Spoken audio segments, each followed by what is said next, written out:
नमस्कार। आज हम पढ़ेंगे काल के बारे में। काल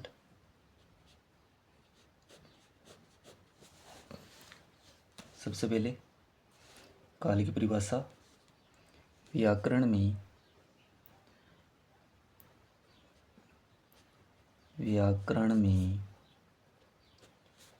क्रिया के होने वाले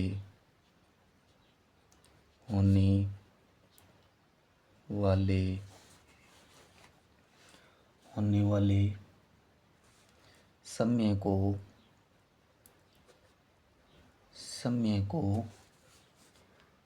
काल कहते हैं। यानी व्याकरण के अंतर्गत काल किसको बोलेंगे? व्याकरण में क्रिया के होने वाले यानी क्रिया जिस समय में हो रही है उस समय को काल कहते हैं। काल मुख्य रूप से काल के अगर प्रकार पूछ ले तो काल तीन प्रकार के होती हैं। तीन प्रकार के होते हैं काल के अगर प्रकार पूछ ले कि काल कितने प्रकार की होती हैं तो काल तीन प्रकार की होती हैं। पहला होता है भूतकाल, दूसरा वर्तमान काल और तीसरा होता है भविष्यत काल।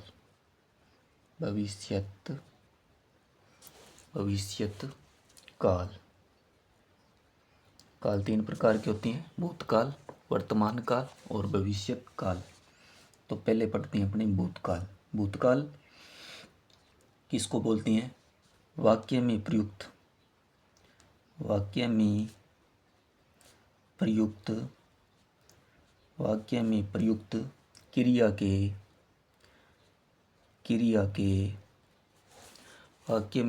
क्रिया के जिस रूप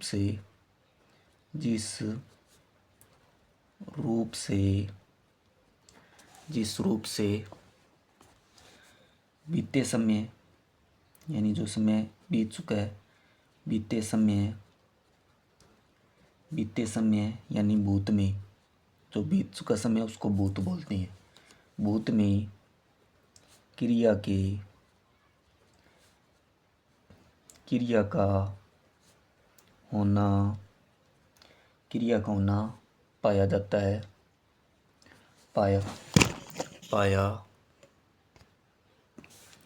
क्रिया का होना पाया जाता है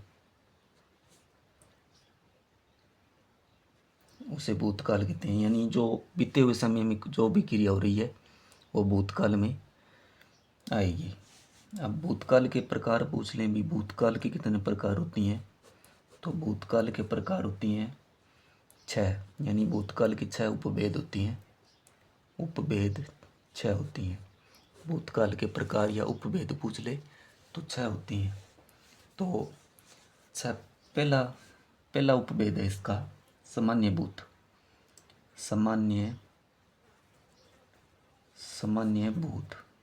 पहला उपभेद है भूतकाल का सामान्य उपभेद। जब क्रिया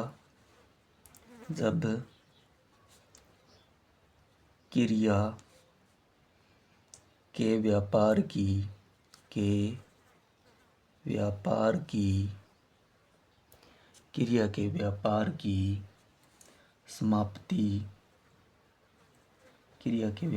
समाप्ति सामान्य रूप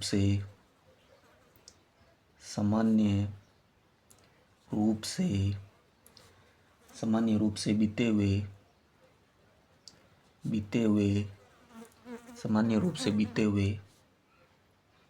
समय में होती है।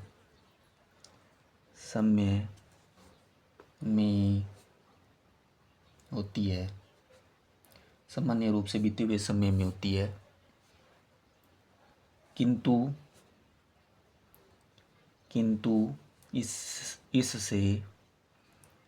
इससे यह बोध नहीं होता, यह बोध नहीं होता, होता कि क्रिया समाप्त हुए, क्रिया समाप्त हुए थोड़ी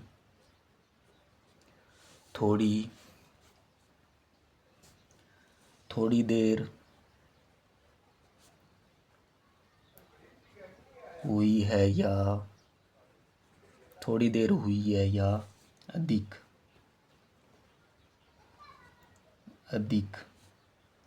वहाँ सामान्य भूत होता है, वहाँ सामान्य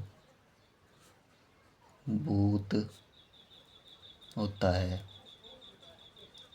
ठीक है, सामान्य भूत में क्या होता है कि जब क्रिया के व्यापार की समाप्ति सामान्य रूप से बीते हुए, यानी जो क्रिया हो रही है वो सामान्य रूप से बीते हुए समय में, यानी जो समय बीत चुका है उस समय में होती है, लेकिन अपने को इससे यह बोध नहीं होता कि क्रिया समाप्त हुई, थोड़ी देर हुई है या अधिक, तो वहाँ पर सामान्य भूत होता है।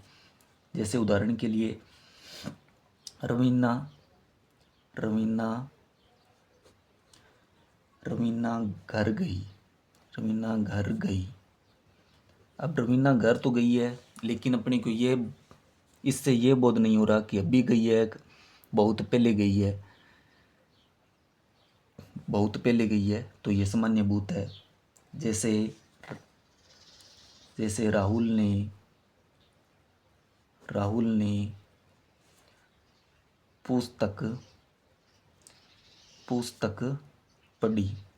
अब इससे ये तो हो रहा है कि क्रिया भूतकाल में हुई है, पढ़ी, राहुल ने पुस्तक पढ़ी। अब ये पता नहीं चल रहा है कि अभी पढ़ी है तो बहुत पहले पढ़ी है, लेकिन पढ़ी है भूतकाल में, तो ये सामान्य से तरीका ये है कि सामान्य भूतकाल में पीछे कोई सही क्रिया नहीं लगती, जिनमें सही क्रिया नहीं लगती वो सामान्य भूत होता है। फिर इसका दूसरा प्रकार है आसन भूत। आसन भूत, आसन का अर्थ होता है निकट, यानी निकट समय में जो क्रिया होती है वहाँ आसन भूत होता है। क्रिया का व्यापार, इसमें अपने ऐसे लिख सकते हैं, क्रिया का व्यापार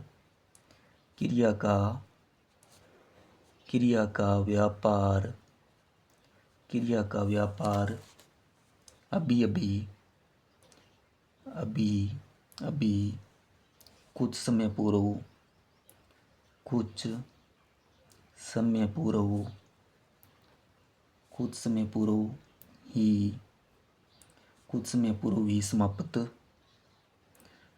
पूर्व ही समाप्त हुआ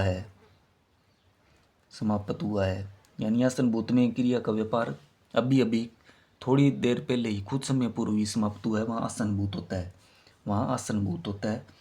और सामान्य भूत, अगर सामान्य भूत के साथ, सामान्य भूत का कोई वाक्य है, सामान्य भूत के क्रिया रूप के साथ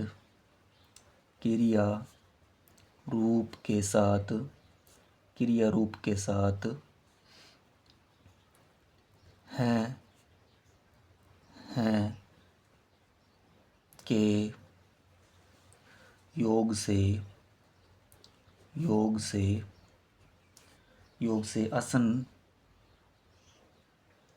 आसन भूत का रूप बन जाता है। यानी कोई भी सामान्य भूत का वाक्य है, अगर उसके पीछे हैं लगा दे तो वो आसन भूत का रूप बन जाता है। जैसे रवीना, ये सामान्य भूत का वाक्य है। रवीना घर गई है, पीछे है लगा दिया तो ये आसन भूत का वाक्य बन जाएगा। जैसे राहुल ने गाना गाया है, अगर पीछे है लगा दिया तो है लगा दिया तो आसन भूत बन जाएगा। अगर बिना है लगा दिया सीधे रवीना घर गई तो वो तो होगा सामान्य भूत। राहुल ने गाना गाया तो सामान्य भूत। अगर रवीना घर गई है तो आसन भूत। राहुल ने गाना गाया है तो आसन भूत। सामान्य भूत के साथ वाक्य के साथ अगर पीछे है लगा दें तो आसन भूत का रूप आसन भूत का वाक्य बन जाता है। फिर तीसरा है इसका प्रकार पूर्ण भूत। पूर्ण भूत भूतकाल का तीसरा उपभेद है पूर्ण भूत। पूर्ण भूत क्रिया के जिस रूप से यह प्रकट होता है कि क्रिया का व्यापार क्रिया का व्यापार क्रिया का व्यापार बहुत समय पूर्व बहुत समय पूर्व बहुत समय पूर्व समाप्त हो गया था। समाप्त हो गया था। अगर सामान्य भूत के साथ सामान्य भूत क्रिया के साथ था थी थे था थी थे लगने से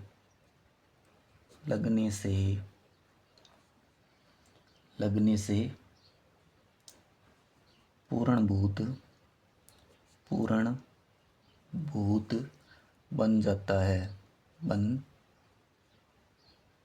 जाता है। पूर्ण भूत में क्या होता है? क्रिया का व्यापार बहुत समय पूर्व समाप्त हो गया है। आसन भूत में तो अभी अभी समाप्त होता है। पूर्ण भूत में बहुत समय पूर्व। अगर वाक्य में सामान्य भूत का कोई वाक्य है, अगर उनके पीछे था थी थे लगा दें तो वो पूर्ण भूत बन जाता है। जैसे रमेश दिल्ली गया था।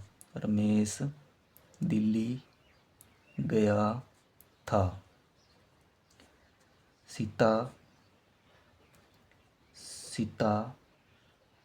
ने खाना बनाया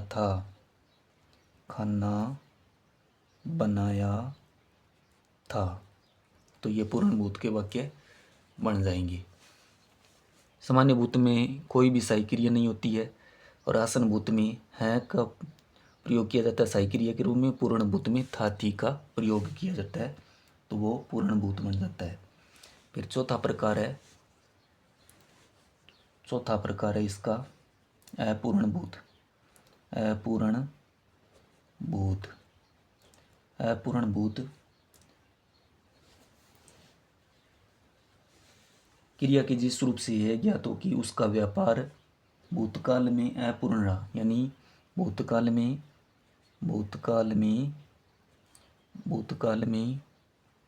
अपूर्ण रहा।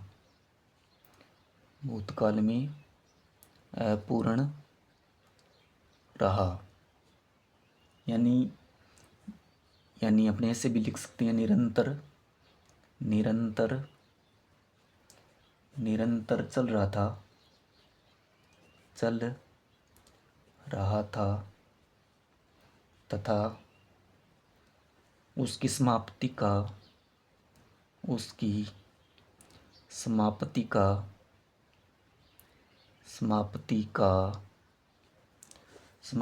पता नहीं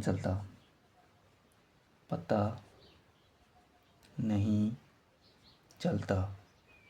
यानी अपूर्ण भूतकाल में कोई अपूर्ण कार्य रह रहा हो या निरंतर चल रहा हो, यानी उसकी समाप्ति का पता नहीं चलता है, वहाँ पर अपूर्ण भूत होता है।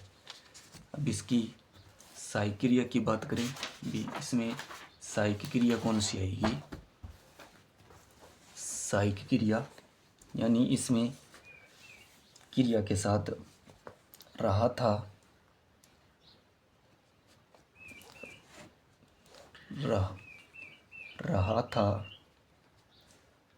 रही थी,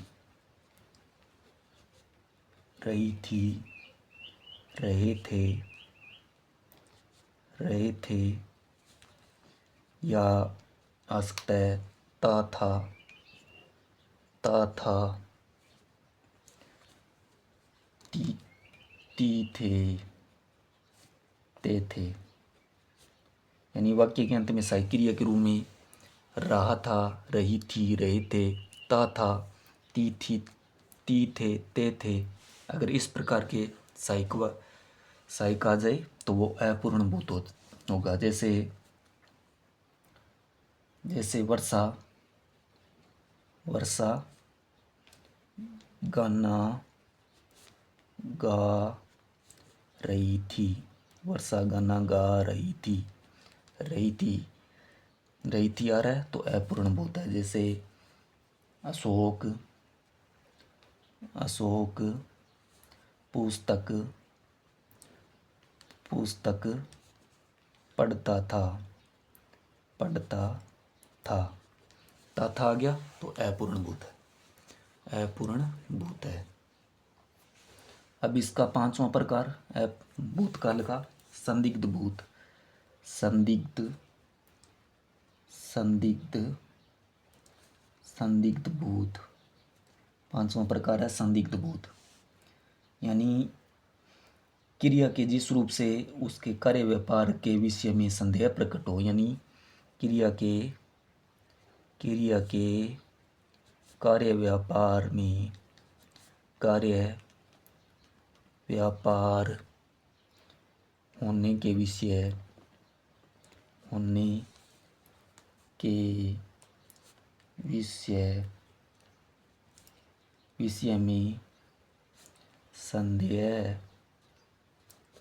संदेह प्रकट हो, संदेह प्रकट हो, उसे संदिग्ध भूत कहते हैं। सामान्य भूत की क्रिया के साथ, अगर सामान्य भूत की क्रिया, सामान्य भूत की क्रिया के साथ, क्रिया के साथ, क्रिया के साथ होगा, होगा, होगी, होगा, होगी, होगा, होगी या होंगे, होंगे लगने से, लगने से संदिग्ध, संदिग्ध भूत का रूप बन जाता है, भूत का रूप बन जाता है, बन जाता है। जैसे अपन लिख सकते हैं, जैसे रोहित, रोहित गया होगा, गया होगा। जैसे रमा, रमा खाना, रमा खाना बना रही, बना रही होंगी, खाना बना रही होंगी। संदिग्ध भूत में क्या होता है, कार्य के व्यापार के होने विषय में संदेह प्रकट होता है, संदेह प्रकट होता है। यदि कोई सामान्य भूत का कोई वाक्य है, यानी सामान्य भूत की क्रिया के साथ अगर होंगा, होंगी, होंगे लगा दें तो वो संदिग्ध भूत का रूप बन जाता है। तो याद रखना, संदिग्ध भूत में पीछे सहायक क्रिया के रूप में होगा, होगी, होंगे लगेंगे। और इसका भूतकाल का छठा प्रकार है हेतु, हेतु, हेतु, हेतु हेतुमद भूत, हेतु हेतुमद भूत। इसमें क्या होता है, भूतकाल क्रिया का वह रूप, भूतकाल में होने वाली क्रिया का, भूतकाल में, भूतकाल में होने वाली, होने वाली क्रिया का, क्रिया का होना किसी दूसरी, किसी दूसरी क्रिया के, क्रिया के होने पर, होने पर होने पर अवलंबित अवलंबित अवलंबितो वहाँ हेतु हेतुमंद भूत होता है। ठीक है, यानी भूतकाल में दो क्रिया होगी। भूतकाल में होने वाली क्रिया का होना किसी दूसरी एक क्रिया का दूसरी क्रिया पर अवलंबित हो, यानी इसमें दो क्रिया पाई जाएगी तो वहाँ हेतु हेतुमंद भूत होगा। यानी इसमें दो क्रियाओं का होना आवश्यक है। दो क्रियाओं का होना आवश्यक है और क्रिया के साथ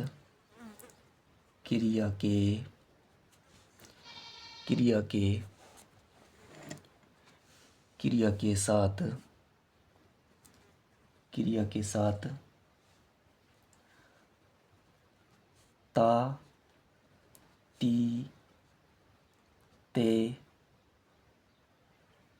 लगता है। यानी वाक्य में एक तो दो क्रिया होगी और क्रिया के साथ में ता ती ते लगेगा। जैसे युद्ध होता तो गोलियां चलती। युद्ध होता तो गोलियां चलती। जैसे महेंद्र